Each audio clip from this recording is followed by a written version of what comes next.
Yes, I will talk about art and mathematics. I mean, that was meant to be the general subject, but I decided or I will attempt to do very, very simple mathematics, and so very little of mathematics, and a little bit of art as well.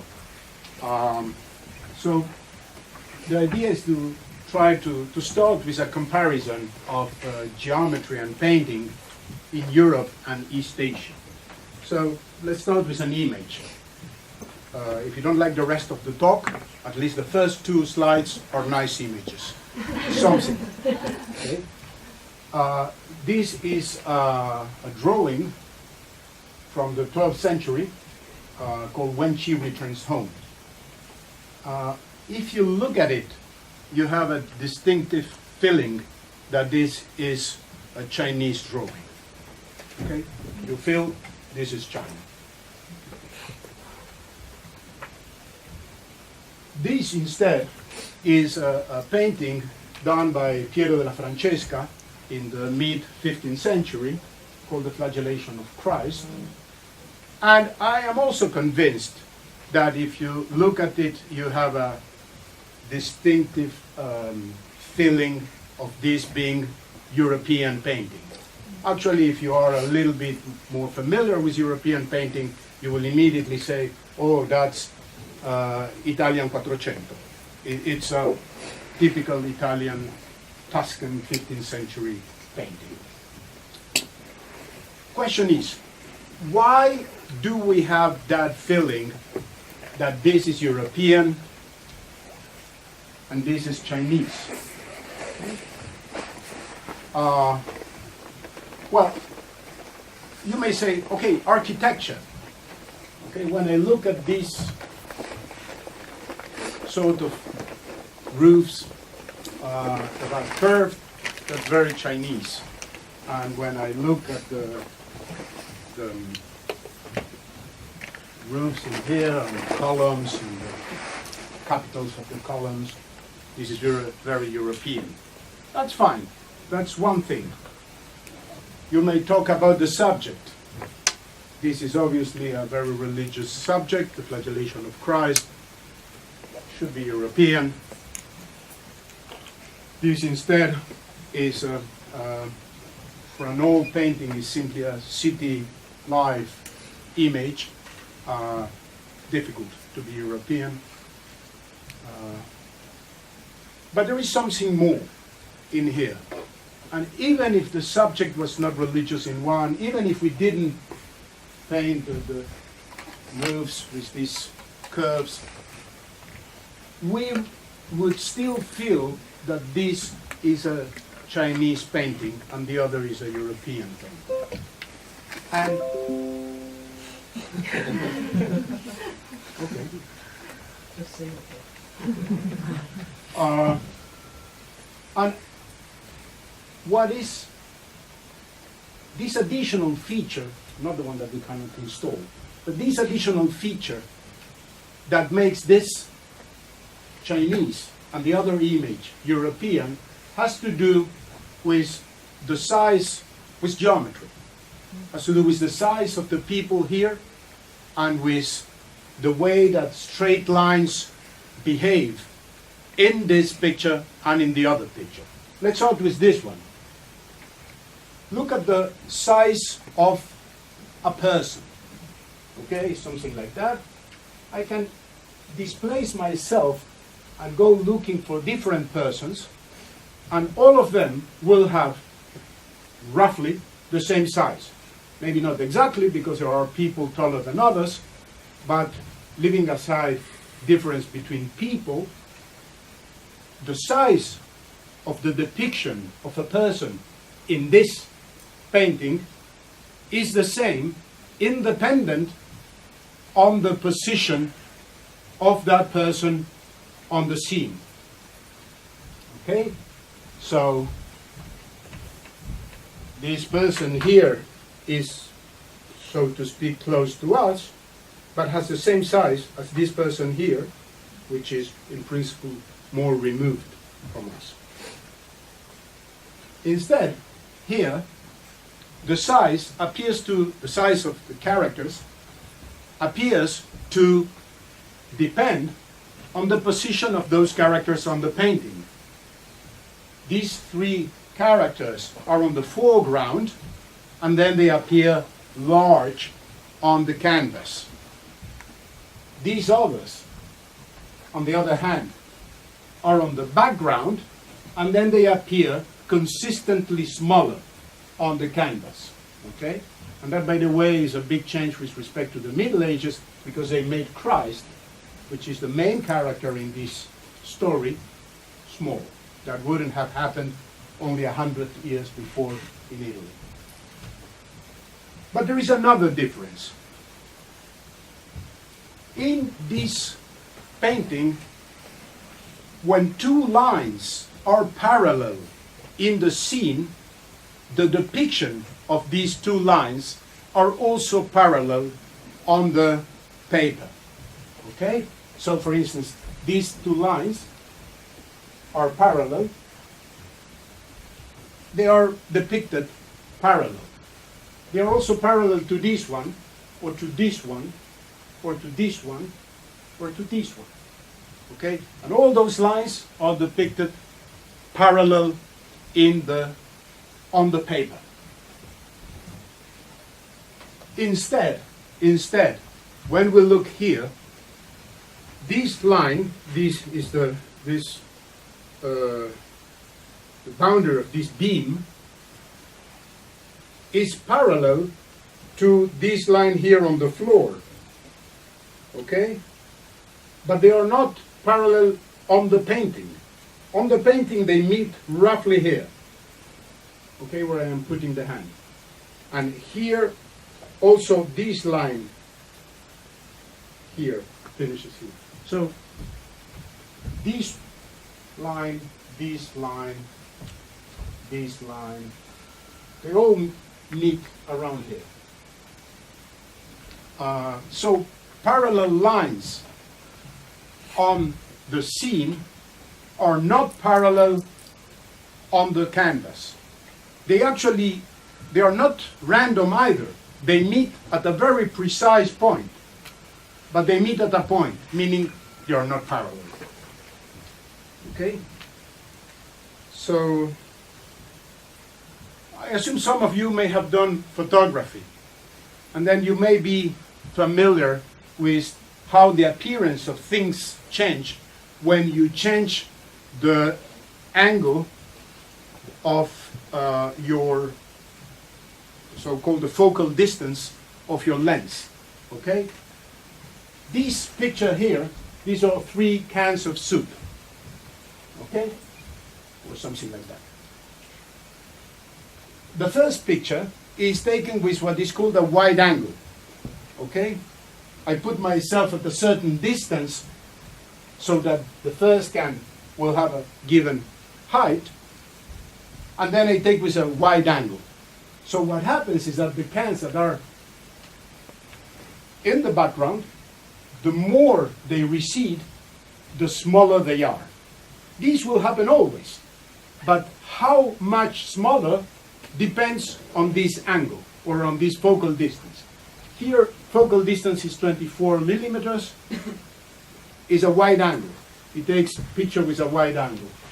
This is a normal to gentle telelens, telephoto, and this is a more stronger telephoto, and this is the sort of telephoto lens that people use to make pictures in a football field without going inside the football field, right?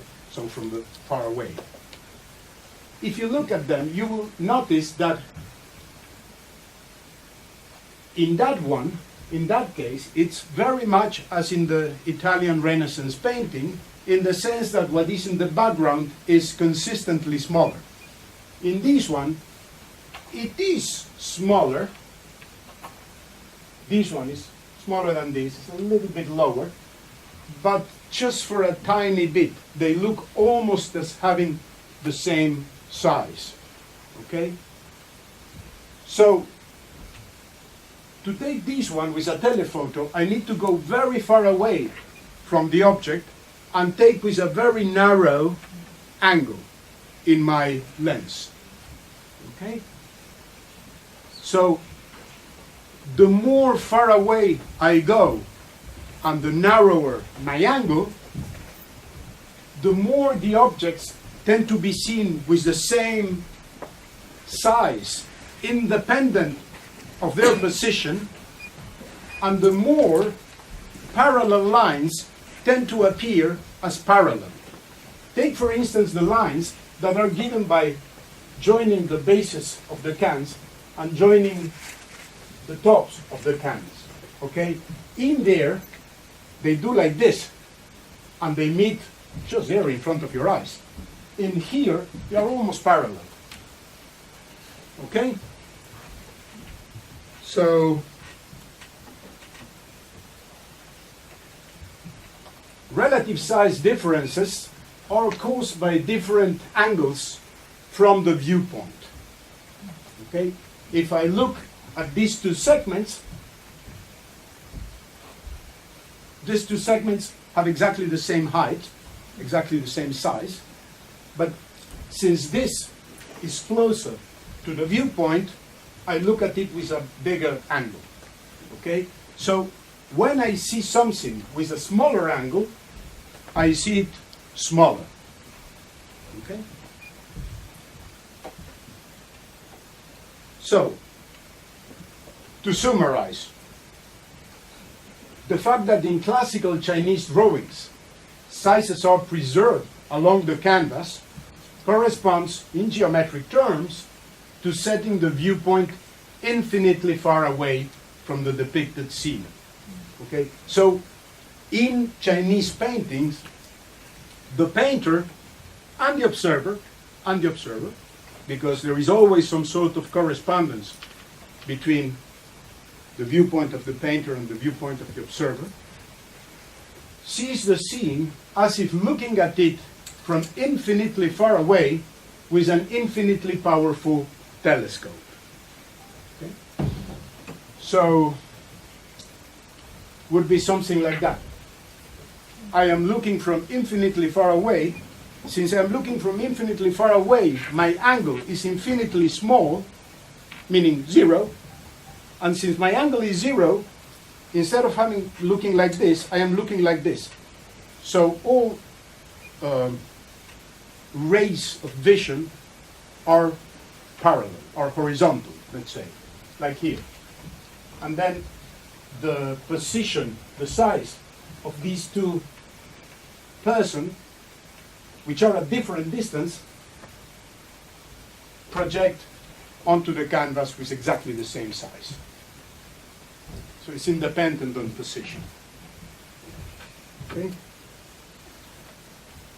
This position for the viewpoint is also responsible for the fact that parallel lines in the scene are depicted as parallel in the canvas as well.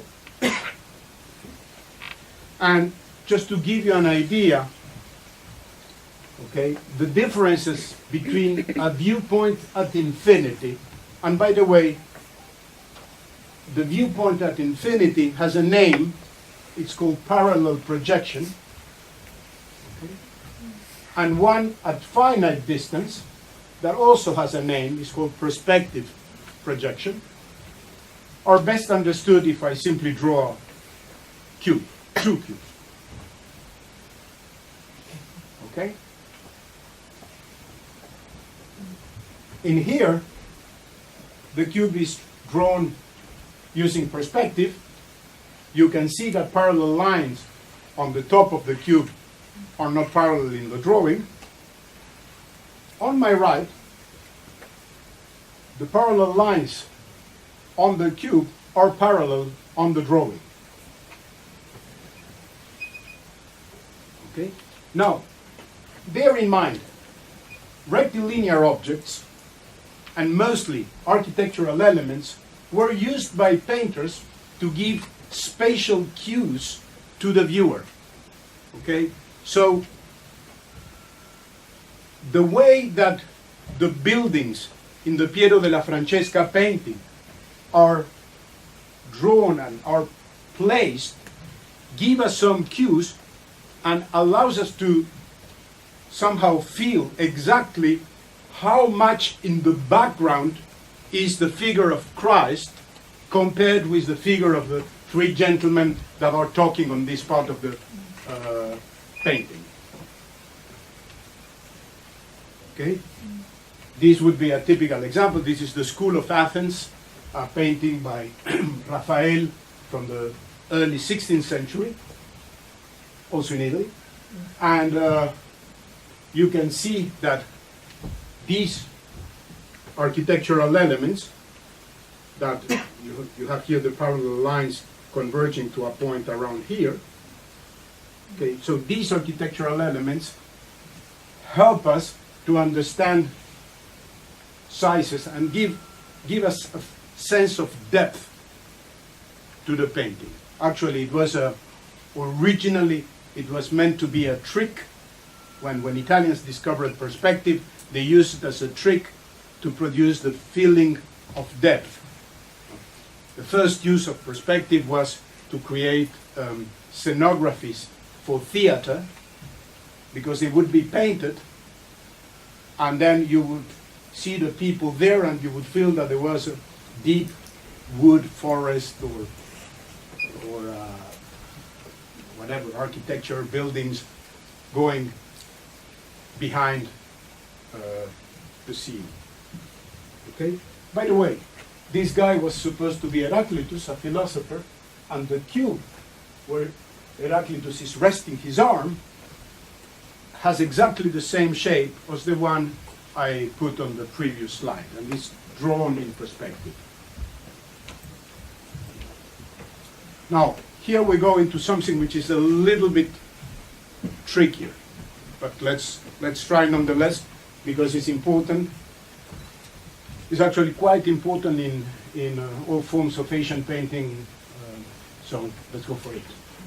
Look at the following cube, okay? When we look at it, it is somehow convincing. It is a cube. We feel it as a cube. But there is no consistent viewpoint for it.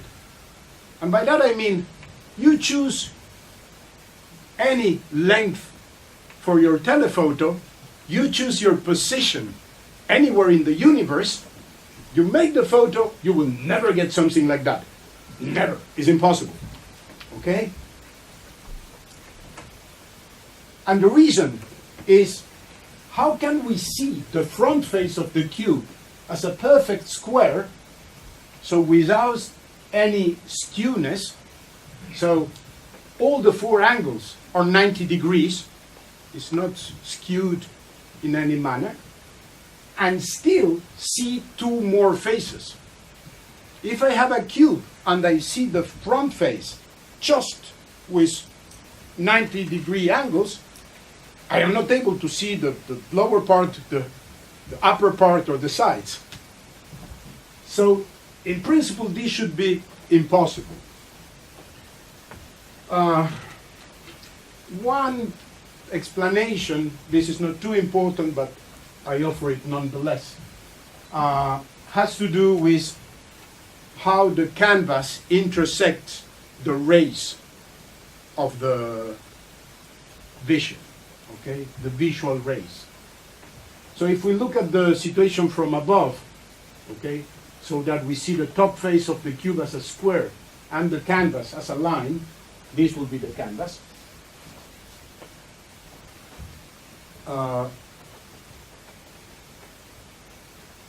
The way of obtaining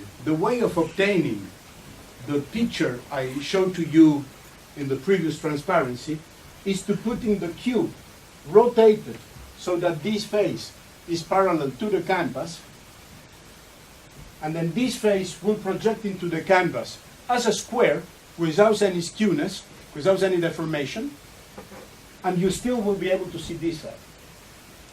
So you can still see other sides. Okay? When the canvas is oblique to the visual cylinder, so the visual cylinder is the cylinder of visual rays.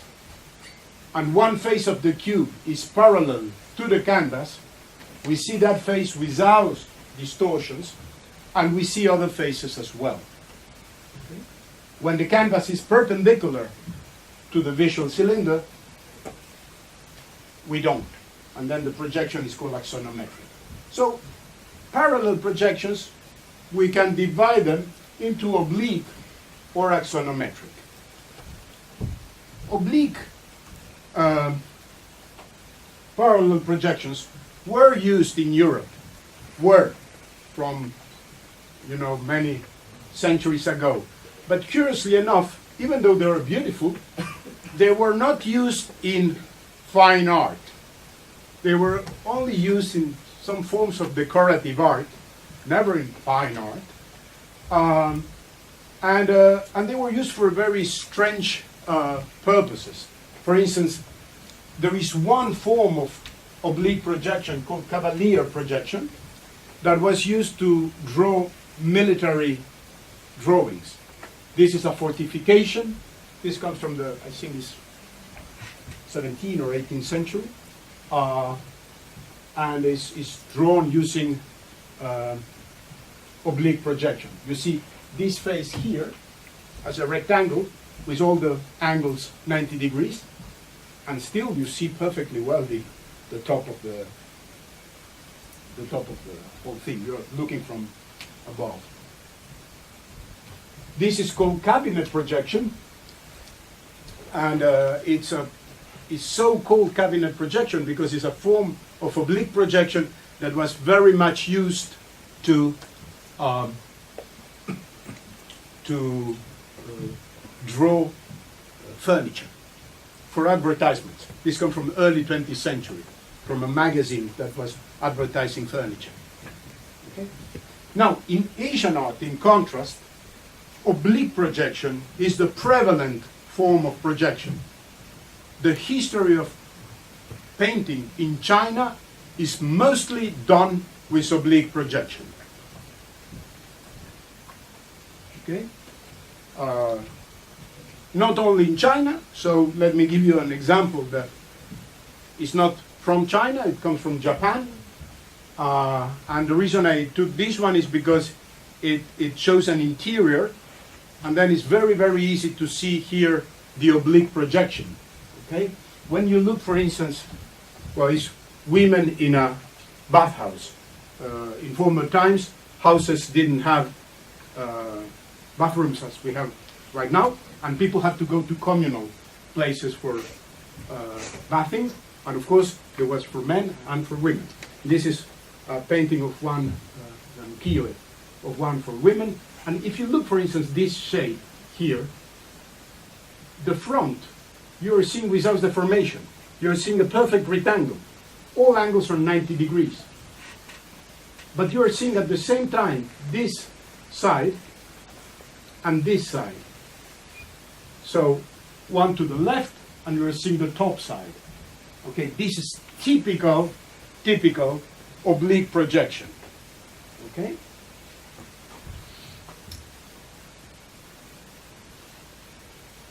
So, now that we understand a little bit about these two forms of projections and the, let's say, the mathematical part, the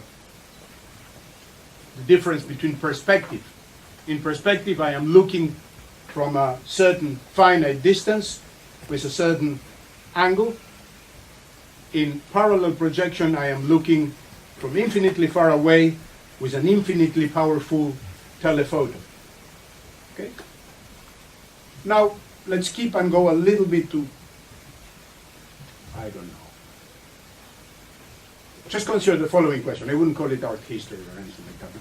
Consider the following question. Why perspective techniques were rarely used in Asia? So, if you look at painting in China or in Japan, until before 19th century, I would say it's impossible to find anything that will not be drawn with parallel projection. Can be oblique or it can be axonometric. You have both. But it will always be parallel, never perspective. Okay?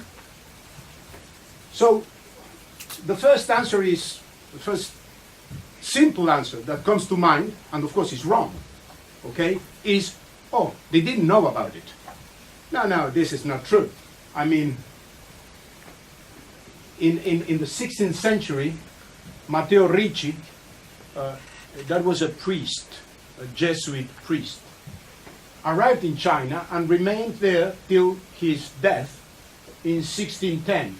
So this person stayed 28 years in China, and as a priest that he was, he brought religious painting with him, plenty of them, because his idea was, of course, to spread the good news to Chinese people.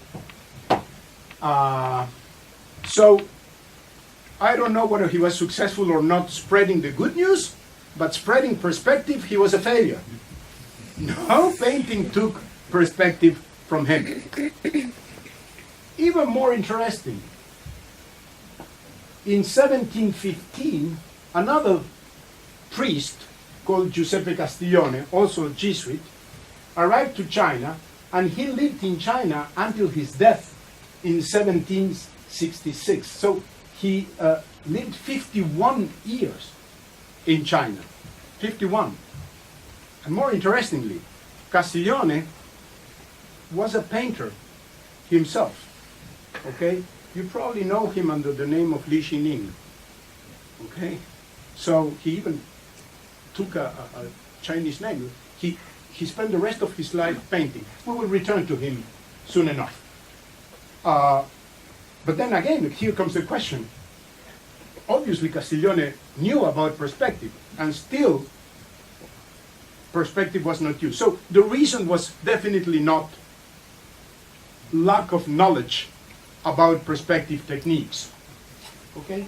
So let me suggest one plausible reason. And then this plausible reason is based on a fit between the material framework and the underlying geometry of a given art practice. Okay? And the art practice is what we call in English hand scroll. In Putonghua is called whatever is between parentheses. I will not submit myself to the shame of trying to pronounce that. And in Japanese it's called emaki. The e in general is related with paintings. Okay, ukiyo-e is a form of painting, and the maki, I'm sure you know because you eat maki sushi, and it's a rolled sushi. Okay, so in Japanese it's called emaki because it's rolled, just like the sushi. So hand scrolls are these paintings that are very long and relatively narrow. In general, they have roughly this height they used to have, and they could be several meters. 4, 5, 6 meters. There are some very long. Okay. Those paintings were not displayed. Most of the times they were wound and stopped. Wound and stopped. But every so often they would be subject to contemplation. The owner of the painting would take the painting and just enjoy it. Okay? Now the nature of this viewing, of this contemplation, is essentially different to that of other formats of painting. The painting was viewed from right to left, as one reads in Chinese, unrolling, well, if you can read Chinese, no, it's not my case, unrolling a bit at a time and transferring the excess to a loose roll, and about 1 arm's length, something like that, was exposed at a time for viewing. So you would view a certain amount of painting, then roll, look at the next, and keep doing like that. Okay? The great distinction between the hand scroll and all other formats is its considerable length and its sequential exposure of the painting, allowing the artist to control the pace of visual events. So unlike in the very, very classical Western painting, here you would have more resources to narrate a story.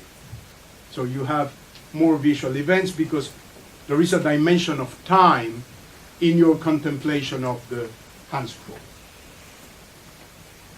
By the way, this comes from an expert. That's not my words. Okay? A true expert.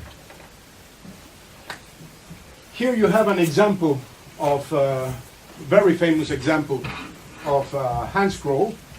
It's from the 10th century. This is a remake, and it's called The Night Entertainment of Hang Sisai. This guy was some sort of magistrate, and he had big parties in his home, and then the emperor was a little bit concerned that the magistrate was not being too serious, and then he sent some sort of detective to check what were these parties about. And the detective not only did a verbal narration, I skip it, but he even did a hand scroll explaining how these parties developed, and there was nothing wrong on those parties. So nothing wrong with Hang Jisai. Okay? Now, if you look at them, you will see that scenes are marked by standing screens. So there are standing screens that divide the whole hand scroll in different scenes. You see here you have one screen. Here you have another screen. Let me see. Here another screen. And then you could. These I had to split in two because obvious reasons, but it was a single scroll. Okay. And then these standing screens help structure both individual scenes and the whole hand scroll. While punctuating the motion of unrolling the painting, they also define places. Okay? We have the living room, the bedroom, the back chamber, because they are part of these places. Okay? So we divide between living room and bedroom using a hand scroll. Okay? And these screens are integrated in the painting. They are part of a unified space. And in order for the artist to convey the idea that they are part of a unified space, is unlike a comics. Okay? In a comics, the scenes are drawn in little rectangles, and the two contiguous rectangles, have no connection between them whatsoever. But in here, there is this gentleman on one rectangle and this lady on another rectangle, so to speak, and they are talking. So the two rectangles are not separated, but they are part of a larger space that, for simplicity in a way to better structure my narration, I divide using screens. Okay, but they are the same space.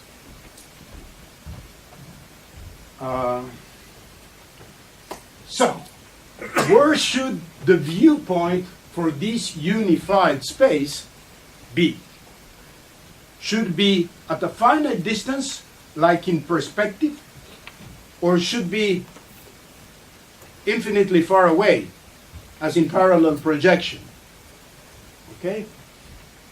I claim, so to speak, that a viewpoint at finite distance would require the viewer to place herself at or near this location and look at the entirety of the scroll.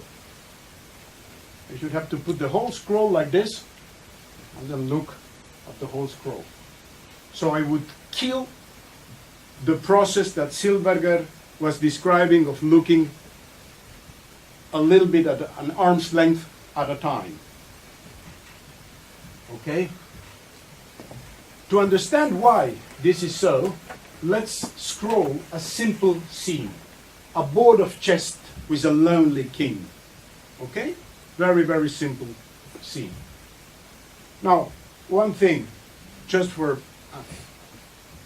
if I am going to scroll this screen, I could try, okay, but I would have difficulties. And probably even if I managed to get it, the management of SCM would bitterly complain.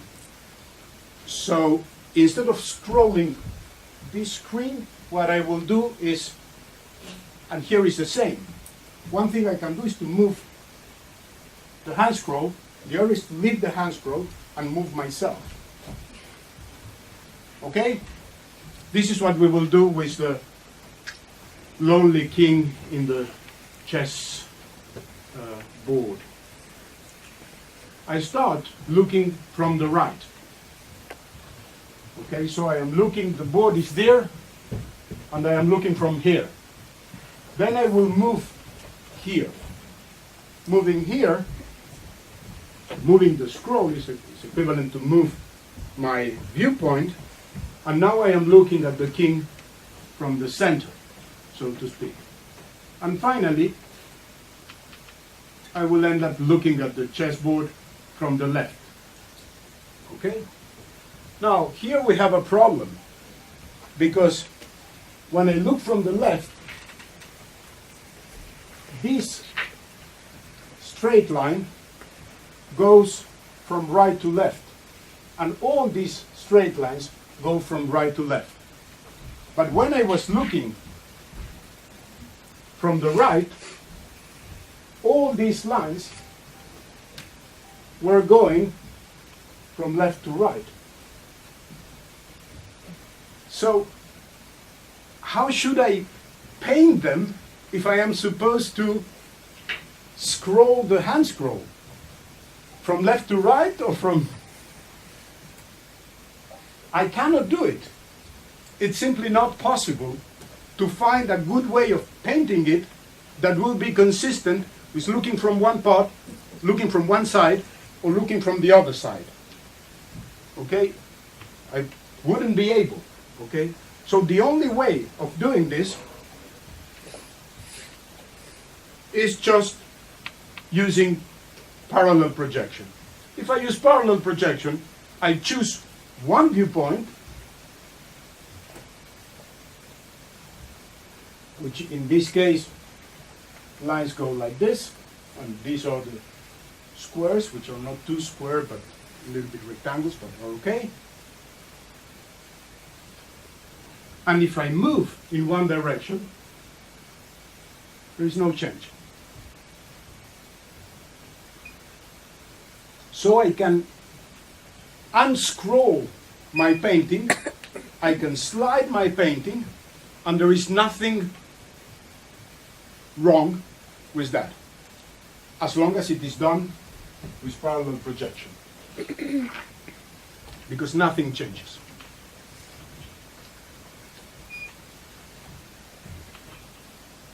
So, to finish, let me return to Castiglione. So, maybe summarizing. So, the one reason, one possible reason, and a very good reason for the use of parallel projection in Asian art is that, well, first, Asian art was, at least in East Asia, was mostly influenced by China. And in China, a major form of painting was the hand scroll. And because of the way you contemplate hand scrolls, you can only do that using parallel projection. Perspective would be highly inappropriate, highly wrong for that form of painting. And therefore, eventually, parallel projection prevailed. Okay? Now, what happens with Castiglione? Yeah, it's fine to say that it prevailed, but you can imagine this guy trained in Italy at the end of Baroque times with great Italian painters, coming here, starting to paint, and he had to change completely, okay? Castiglione actually was painter in the court of 3 different emperors, okay, of which the last one, Qianlong, was a very, very important one. What will I tell you? You know better than I. Okay? These emperors had a taste for Chinese style in painting. And by the way, probably they also have a taste to exile people in the remote corners of the empire if they didn't like their paintings. So it was a good idea to try to keep with the tradition in Chinese painting. Okay? And then how could Castiglione reconcile this style with his own training? Okay? This is Qianlong, and the portrait is made by Castiglione himself. One thing which is probably good, so it's already a first form of reconciliation, is that I avoid, well, Castiglione avoided, all references to space. So there are no, what I mentioned before, that in Italian paintings we use architectural elements, or in the Japanese ukiyo-e we use furniture to create a space. Castiglione avoided it. Here there are no space. Okay, it's just in the middle of nothing. Okay? In addition, there is another issue which is interesting. Where is the light coming from in this painting? Nowhere.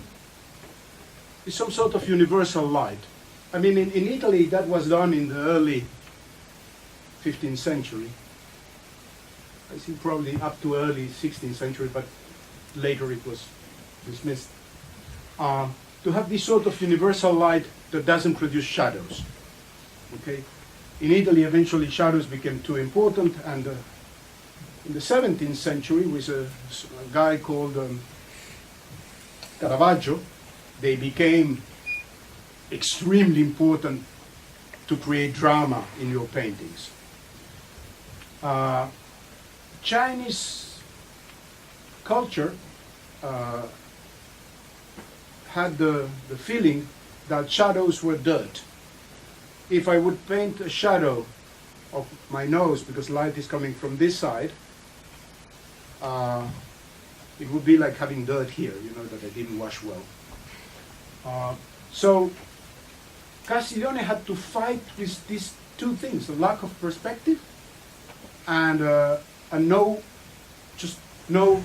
dramatic lighting, just plain light, universal, coming from everywhere and creating shadows nowhere.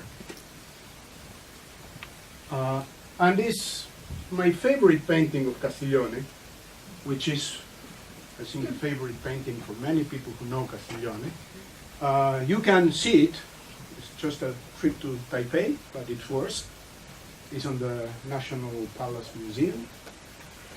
It's called 100 Horses, okay? And is, of course, a hand scroll.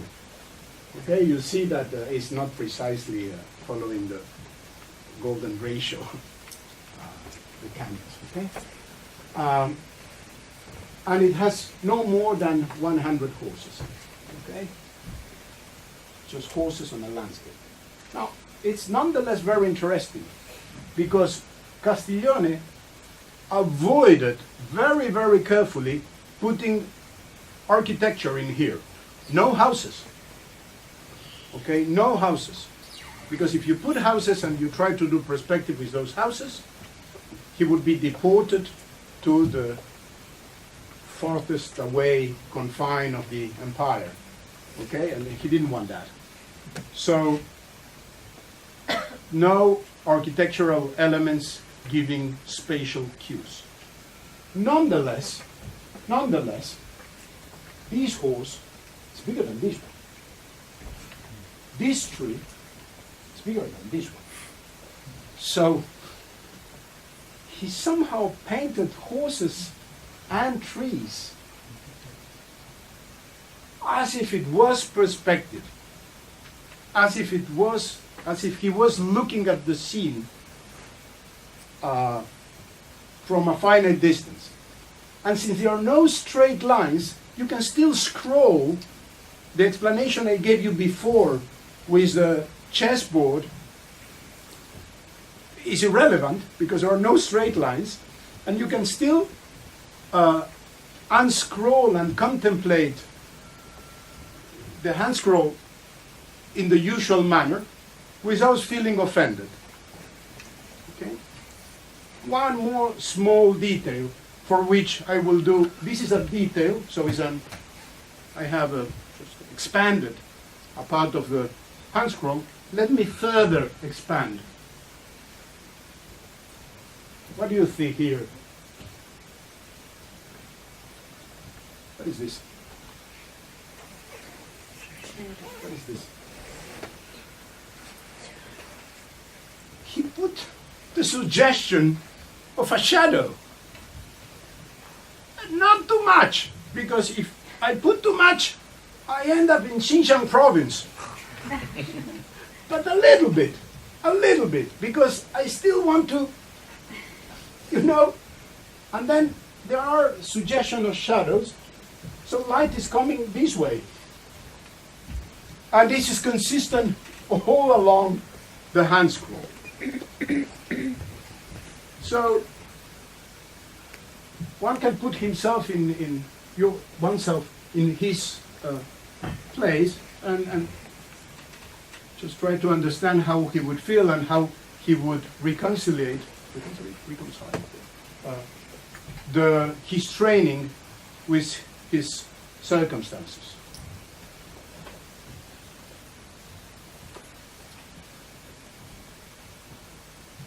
It is interesting, I believe, that even though Castiglione did not introduce perspective in Chinese painting, so he didn't fail so much as Matteo Ricci would have failed. So Matteo Ricci had no influence. Castiglione had some. I found in a book of all things, this is a book of psychology, child development psychology. And in this book I found the following sentence. It says, throughout its whole history, up until the 18th century, Chinese painting is remarkable for the consistent way in which oblique projection was used. At any rate, so far as rectilinear objects were concerned. Now, what I want you to notice here is the up until the 18th century. So apparently in the 18th century, which by the way is the time when Castiglione arrived to China, something changed. So Castiglione was painting the 100 Horses in the 1720s. Okay? Now look at this woodblock made just 10 years later. It's taken from a book called Art in China, Oxford University Press by Craig Lunas. And if you look at this, it's amazing. I love it. Each house is drawn using oblique projection. You see, take this house. This window is perfectly rectangular. It's a rectangle that has no distortions. All the four angles are 90 degrees. Okay? Same with this, let's say, the front of the house, so to speak. Yet you are seeing this side and you are seeing this side. So it's oblique projection, clear oblique projection. If you look at this house, the same. If you look at this house, the same. If you look at this one, the same. Look at the window. And I'm seeing this side and I'm seeing that side. Okay. Every single house is drawn in oblique projection. But just as Castiglione did with the horses, when the houses are receding up in the canvas, in the paper, and going up in classical Chinese painting amounts to going more far away. The houses become smaller and smaller. And the way in which the size of the houses decrease is the same as if it would have been drawn in perspective. I have no proof, but I am convinced that this is the influence of Castiglione, who was doing these sort of things, and that Chinese artists simply took the cue. They kept drawing in a way that it looks very, very locally very, very Chinese, but globally, there is a hint of perspective. Thank you very much.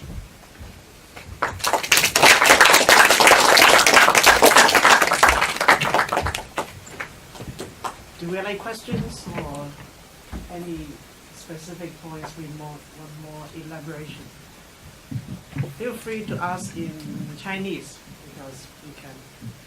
I can translate. Try to. Or in Spanish? Into Spanish? I'll try. No. Feel free to ask in Spanish.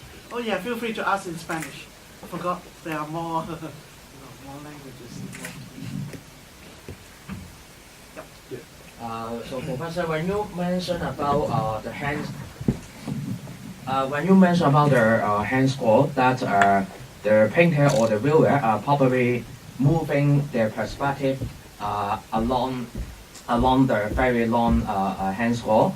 But is it possible that the way of of his movement is in fact not just moving horizontally, but rather rotating, or rather in a circular in a circular path? No, they move only horizontally because the unscrolling is only horizontal. So you have your hand scroll and you open, then another piece. So a point in your painting is moving like this. So it's a horizontal motion.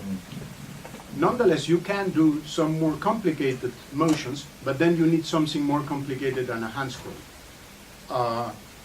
A very good example would be a video game. Do you know a video game called SimCity?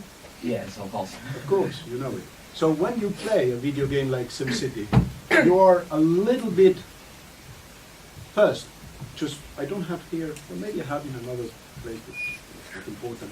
If you look at the buildings in SimCity, they are drawn using parallel projection. Not oblique, axonometric, but this is not that important, but axonometric parallel projection. And then when you move with your mouse, you can move horizontally, but you can move vertically as well. And then vertically you will move in one direction, so to speak, your view, and horizontally in another direction, and all your scene is changing. And you can move like this if you want. So you are infinitely far away, and you can decide how do you move. So you can do these sort of motions of your viewpoint. But then for that, you need, instead of a hand scroll, which is essentially a one-dimensional object, because as soon as you go a little bit up, you leave the hand scroll, so it's something which is in this dimension. In SimCity, you have something which is in 2 dimensions, because it's the whole screen of your computer. But is it possible to make something like a panorama picture, like on hand scrolls? Yes, of course. Yeah. Easier than with perspective. Way easier than with perspective. Is much more difficult to do panorama picture. You need to somehow cheat a little bit, and then it becomes, you see a part like this in the middle, and then it shrinks in this direction, and then shrinks in the other direction. So you look at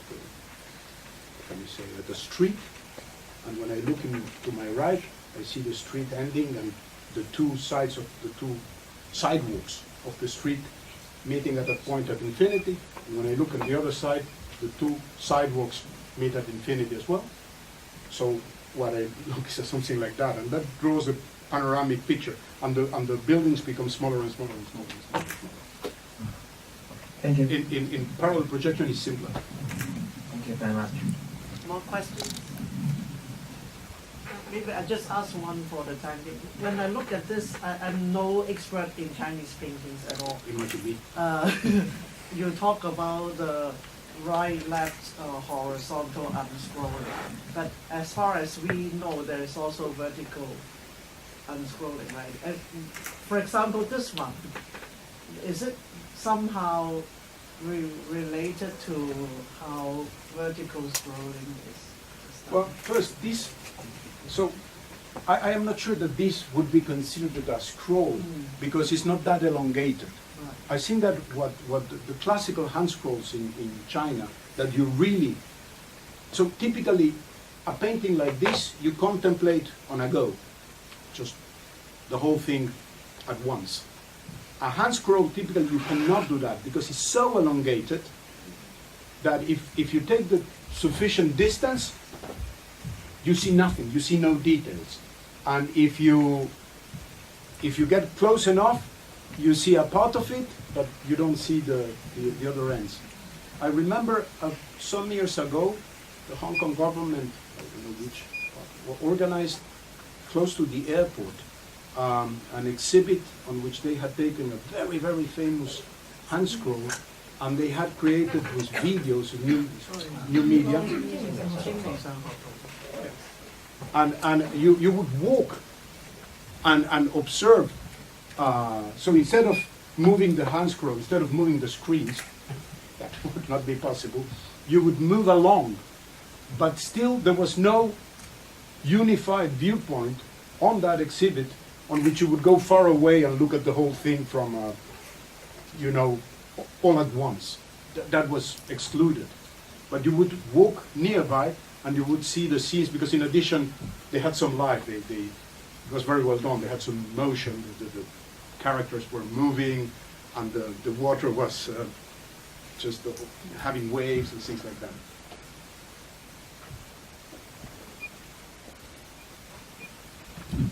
Do you think there are sort of philosophical implications of this difference, say, between relating to the position of the individual versus the society, etc.?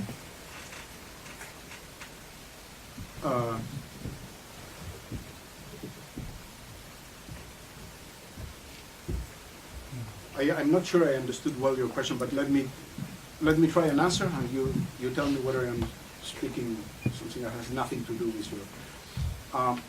There are some very, I forgot the name, there is a person, a specialized Chinese scholar, specialized in Chinese art, working in Chicago, who describes the viewer of hand scroll as a voyeur, in the sense that he has some control of what he's looking. He can just make, now you appear, now you disappear, and I am, let's say, on top of it.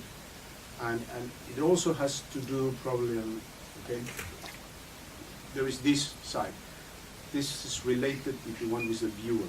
Now, related with the creator himself. I read another scholar, but Cucker told me that was not too good. So you can take it as maybe not too good. So, another Chinese scholar, it's a PhD in Stockholm, that said that the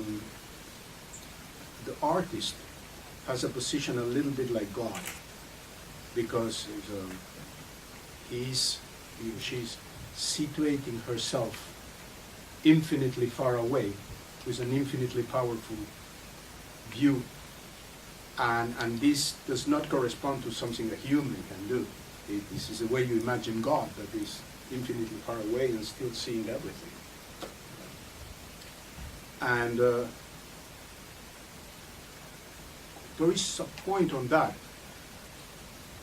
I don't play video games very much, so when I was just trying to understand the relation between video games and perspective and parallel projection, I understood that in the typical video games, like typical in which you use your avatar, you follow you see what your avatar is seeing, and you have a goal to accomplish, and then you move into in a certain sort of space. You always do that with perspective. Why? Because your avatar is inside the space, and you see from inside the space. I enter a room, And when I look at the walls, that wall and that wall converge to point, vanishing point, and blah, blah, blah. But then, when I tried to understand SimCity, that appeared to be the typical example of game that was using parallel projection, I asked my daughter, at that time a teenager, and then I asked her, oh, and what's the point of this? What do you need to do here? What's a goal? What's an objective? She said, well, you build a city. Okay, you build a city, and then when do you win, when do you lose?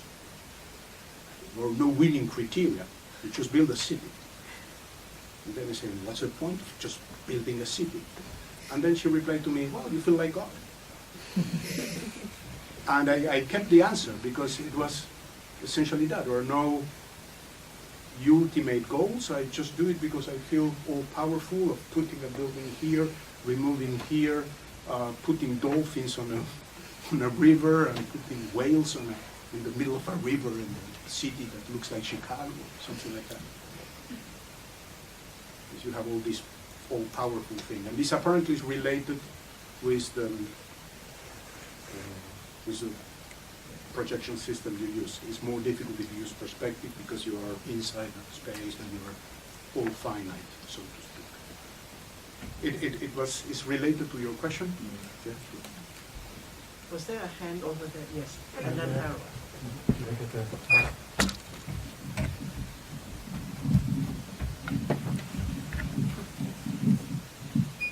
So for perspective projection, in Europe we know that there are some tools like that can be used, for example, by Vermeer, camera obscura, with associated with, or angle measurement tools. While if you do like the parallel projection, your tools would be something like measuring distances in the scene. Do you know anything about using these tools for projection in Chinese art? I think that it's not necessary. So the point is that, in a way, it's simpler to use parallel projection because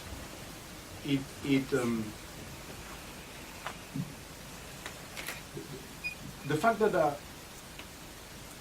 the relative size of an object is independent on its position makes things very simple. I want to draw a person.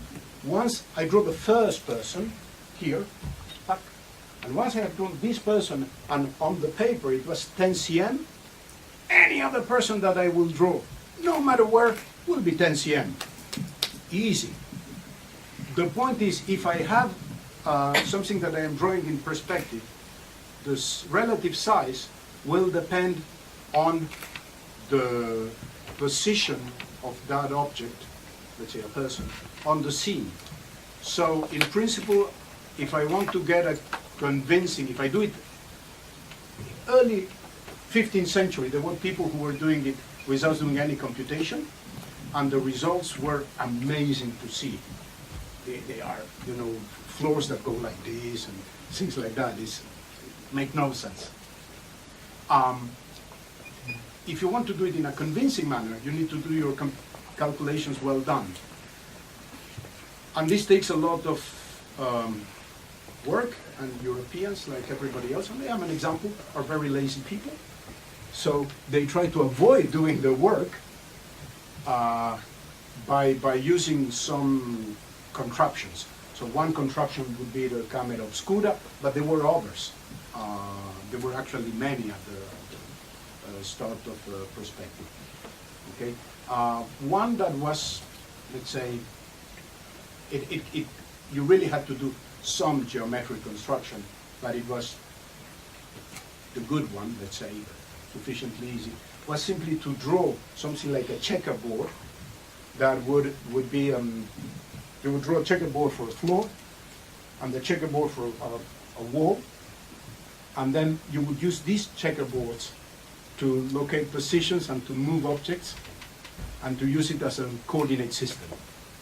Okay, and that would work, and that's what actually Piero della Francesca, the guy we saw in the second slide, proposed in a 3-volume book that he wrote for doing perspective. But yes, there was this work to be done, and some people tried to avoid it. Camera obscura was not only for perspective, but also for color. The way you saw colors, you tried to. There is a video which I would advise to everybody to see because it's simply amazing, which is called Tim's, T-I-M, ''S, Tim's Vermeer. And there's a guy called Tim who decided he wanted to paint a Vermeer using camera obscura, and then he takes his daughter and draws her like the milkmaid, I think, or something like that, and he creates a space that looks like a Vermeer painting, and then he paints it using the camera obscura, and the result is impressive. It looks like a Vermeer. And he contacts important people, Hockney and the director of the National Academy in London and things like that, and they say, well, this is amazing, it looks like a Vermeer. Do you know if these tools were ever actually introduced in China? Is there evidence of that, or really don't know? No, because China was not interested in, really not interested in. I mean, there are some written comments in which for the Chinese people, the painting in perspective was like, when you go to a fair for children and you have entertainments, forms of entertainment that cheat the children and deceive the children, and children think that they're like magic or something like that. For Chinese people, perspective was like that. It was just a fair in the sense of not justice, but where you sell things, form of entertainment, deception. Was Chinese always tried to. I'm not an expert in Chinese art, but one thing I know is that, in Chinese art, the goal was never to mimic reality the way you see it, but rather to capture a spirit. And this is why in the history of Western art, there was this very, very quick evolution, because Western art was the opposite. This very quick evolution in which each time you were discovering a technique that was allowing you to do this better, the technique would spread in 20 years' time in all of Europe. And in China, instead, there was no interest. I mean, instead, for many centuries, people simply were trying to capture the spirit that the great masters of the Tang and Song dynasties have done. And you were trying to paint like them. In the West would be exactly the opposite. I mean, Raphael was trying not to paint like Leonardo or like his master Perugino. That in Europe, one of the things that allows to produce a much more convincing painting is the discovery by the Flemish of oil as a medium. Your pigments, instead of using egg, you would use oil. And then this would create a painting that instead of being opaque was transparent. So you could put several layers of transparent painting and you would see one color behind the other. That allowed for something that before it was impossible. Before it was simply a brush of one color, and on top I put a brush of another, and the second would be the one that you would see. The one below, you need X-rays to see it. But with oil painting, you would create light just because the light would come from inside the painting. It was fantastic. China never had an interest for that. Castiglione knew it, Matteo Ricci knew it. I'm not interested. That was, why do I want to mimic this sort of light? I'm not interested in this sort of light. there's one more question here. Yeah, thanks, Felipe, for this very inspiring talk. You mentioned Piero della Francesca. There is a tradition north of the Alps in parallel projections in landscape painting. So before Albrecht Dürer has written his Unterweisung der Messung in 1525, I think it was, there is a tradition, and you can see it in the works of the Limbourg brothers in the Trédicheur de Luc de Berry. Yeah. And they have used parallel projections for the castles, combining this with the stage, the idea of stage in the landscape. And there are some in the landscape. So you have this ways. Yeah, so they are using streets and acres, and they create the acres in form of geometrical forms to create something like a perspective in it. Maybe this would be interesting to compare it with your idea of the Chinese work. Yes. The parallel projection was used in Europe before the discovery of perspective, and then it's interesting, certainly in the 14th century, because it was a mix of the two. I mean, some people were still using plain parallel projection, and some other were using some form of perspective, because the discovery of the central vanishing point is from the 14th century. But they only knew the central vanishing point, not much more, and then the final results were unconvincing. I mean, it was only in the 15th century that this comes through. And you mentioned the size of the people. Yeah. And it's funny that Giotto, all the people have the same size. Yeah. But the architecture is different. Yeah. Really great. Just Dürer, I think that he was very much he spent, I don't remember whether 1 or 2 years in Venice. And I think that he essentially went back to Germany, and there is a difference on the paintings before and after, both in perspective and in the use of color. There is a famous work by Hans Loy about the city of Zurich at the end of the 14th century. And that's a strange mix of parallel projection, but also of a kind of central perspective. That I would love to read. I don't know whether you will pass me the... Yeah, I do. Any more questions? Okay. Over there first, and then Thomas. I was wondering that what inspired the hand stroke kind of paintings, because from a view of a layman, I would wonder that people would see one frame more elegant or rich that depicts everything in just one frame rather than a hand stroke. What was the source of inspiration for that? It's a good question. Why the hand scroll developed as a, because in every other single part of the world, Asia, Africa, America, the paintings tend to be something which is just, you look at it on a single go at once. I don't know. I think in a way Chinese culture was more sophisticated, because you got this idea of controlling the pace of events that didn't exist elsewhere. And then once you have it, you keep it. Thomas has a comment. The movie that I mentioned, Tim Salmier, Teams for me. yeah, it comes from because this guy Tim was a very famous computer graphics engineer in California. Correct. He starts by trying to prove that Vermeer did use machines in his painting, and he more or less proves it.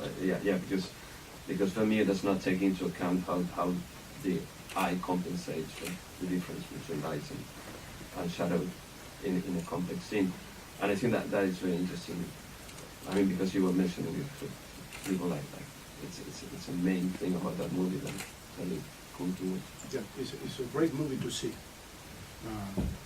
And it's in the, if I'm not mistaken, it's in the library of CTU. Easy to get. And one last question, perhaps? Yes.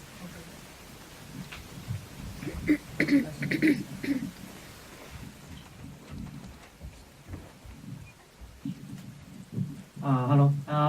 Thank you to Professor. Okay, it's my honor to hear your talk.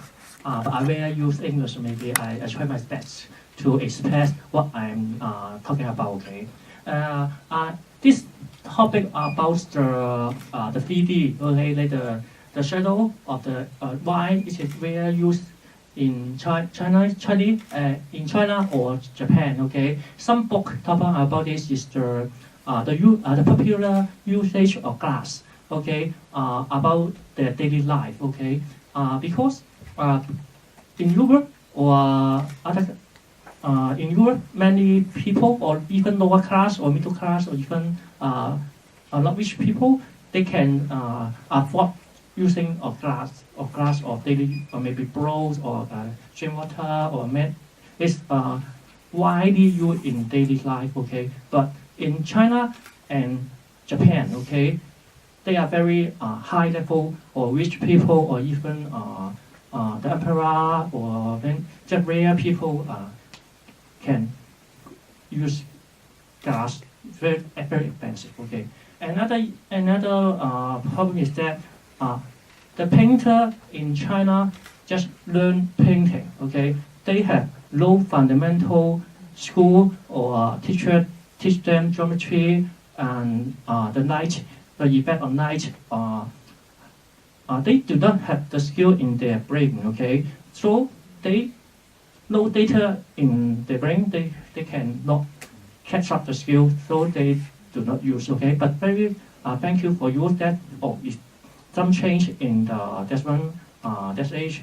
This 44. This age in China is some cultural import from Europe, so that something have changed. Okay, because they get the good teacher. Okay, that's why we are in here. Okay.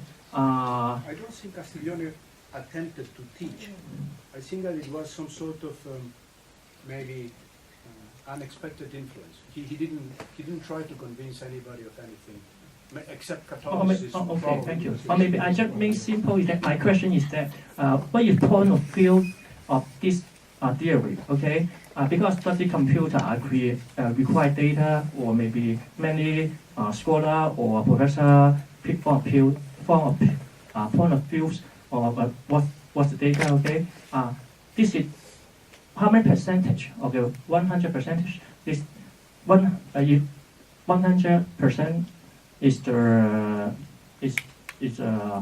problem? The question, okay? How do you think that the usage of the glass, okay, affect this art of printing, or maybe you mean glass? Yeah. The usage of the glass of popular people,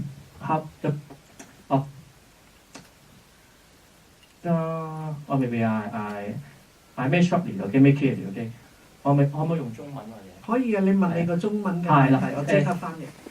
即係用玻璃嘅普遍程度嘅有幾影響呢啲喺藝術嗰個 3D。你可唔可以解釋多一句點解你特別要提嘅玻璃啊？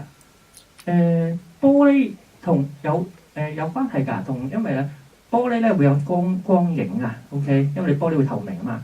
係咁亦都有喺 geometry 同數學 physics 嗰邊係有關係㗎。OK， 咁因為佢冇提過玻璃，係你想問係咪？你想問玻璃？係啊 ，lens 同埋嗰個係啦，因為喺今日文藝復興嗰個年代咧，佢哋咧有幾樣嘢唔好介意 OK， 我講多少少係啊。咁佢哋光跟住出現咗係咩咧？就係西方係會有出現咗一個棱鏡 OK， 佢哋 study 光。即係普遍教育已經教光學啊，都多啲人識，同埋教呢個geometry，OK， 即係數學。咁因為係有高度相關㗎。So I think the question is about something you did not really talk about, but maybe it's implied. That is maybe perhaps in Western culture. Sorry for being so general.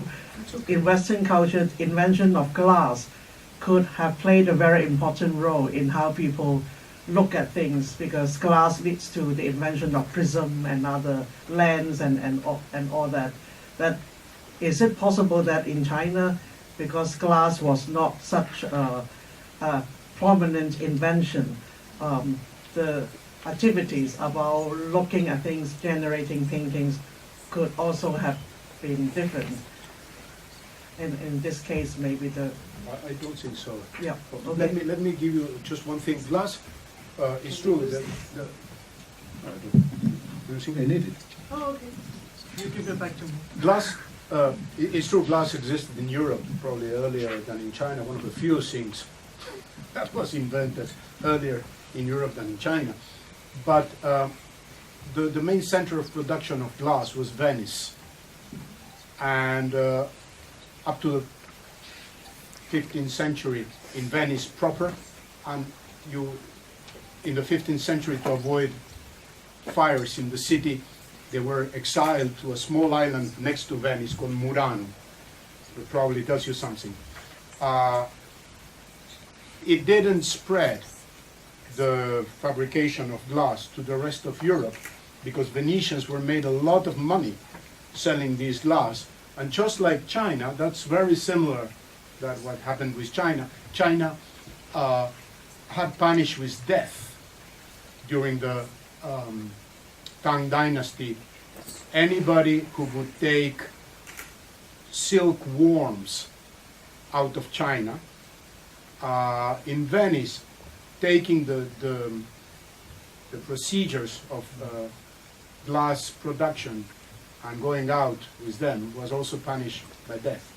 So for centuries, the production of glass in Europe was limited to a small place that could produce some glass, but not that much. So it existed, but it's not an extremely extended commodity. It was not. Okay, thank you.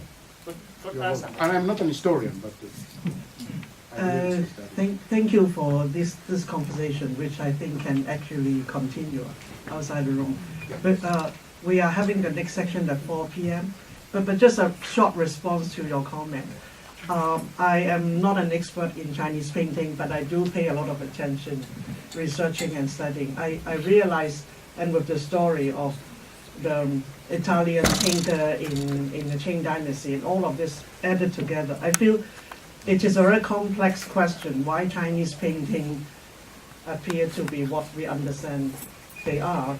And part of the reason is that it is not entirely so tied to the history of technology as in Europe. There are many other factors. And in fact, if you look at how a scholar became a scholar in ancient Chinese system, the emphasis on writing, reading, painting, very heavy. But the knowledge of mathematics and other technical arts seems there's always some reason, political, social, or cultural, affecting that split. So I think we need more research. One more thing this conversation recalls is a very important classics now by Cambridge scholar Joseph Whelan. I think I brought a text and I actually consulted Felipe about that, which is to highlight the fact that for some reason in ancient China, mathematics never paid attention to geometry. It had emphasized a lot discrete mathematics. Arithmetic. Yes, algebra, etc. So I don't know whether this has to do with why paintings are like that. But since I also felt that the split between the techno people and the humanist artistic people has always been segregated, so that we need a lot of historical research to see how the scenario in science actually went through a lot of waves and undercurrents and got translated into why people do this. One more thing from my perspective is it's very easy for us to talk about paintings by main painters, but there's also a history of paintings by ordinary people. And I'm really wondering what they look like too. And but funny thing, last point I want to make as a response to your talk is, since I'm into his experimental cinema and video, I felt so much of experimental cinema and its history started with taking off from perspectivism and highlighting all kinds of things that like flatness, parallel perspective, or the disintegration of any form of possibly named perspective, and I also find it very interesting. So yeah, thanks to the talk, but I felt this is raising a lot more questions, which is good, and I think perhaps this is also the point of having this whole series of the talks and as well as the exhibition to encourage more mystical knowledge to enter the domain of everyday conversation. Yeah, so I guess this is really good. More questions for Felipe during the break, and 4 o'clock, let's come back for the next section. Thank you very much.